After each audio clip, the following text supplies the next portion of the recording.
It's interesting to think what colleges and universities might share with disciplinary faculty at lower levels. Because sometimes, quite frankly, colleges and universities have been sort of cloddish and insensitive about that.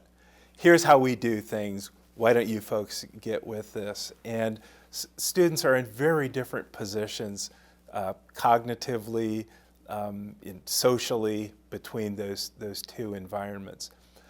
However, I think it's one of the things that university faculty can do is in programs such as mine, where there is a writing across the curriculum emphasis, where actually I do have the chemists and the philosophers and the psychologists coming to workshops that I lead on how to teach writing.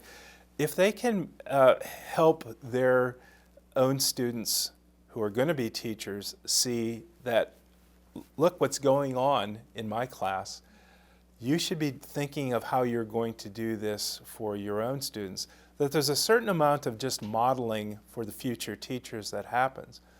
Beyond that, I wish that college faculty were more involved in statewide disciplinary associations.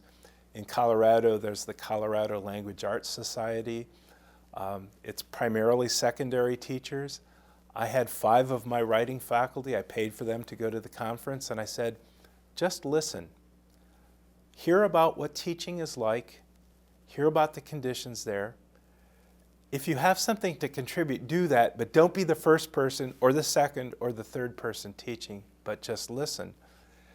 And then at lunch or something, if somebody asks what you're doing, that's the time that you can tell them. I think if college faculty could convey to their high school colleagues that they expect students to be able to write in a particular way in their disciplines, but they expect those students to learn that as part of classes in the discipline, that would convey something like learning my field is, yes, centrally learning the content of the field, but it's also learning how that field communicates and mastering those writing skills. I think there are still college faculty who expect a student to show up in their history class, fully capable of writing like historians.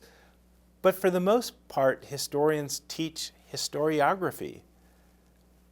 Here are some primary sources. How do you construct a narrative out of them that's not been told before?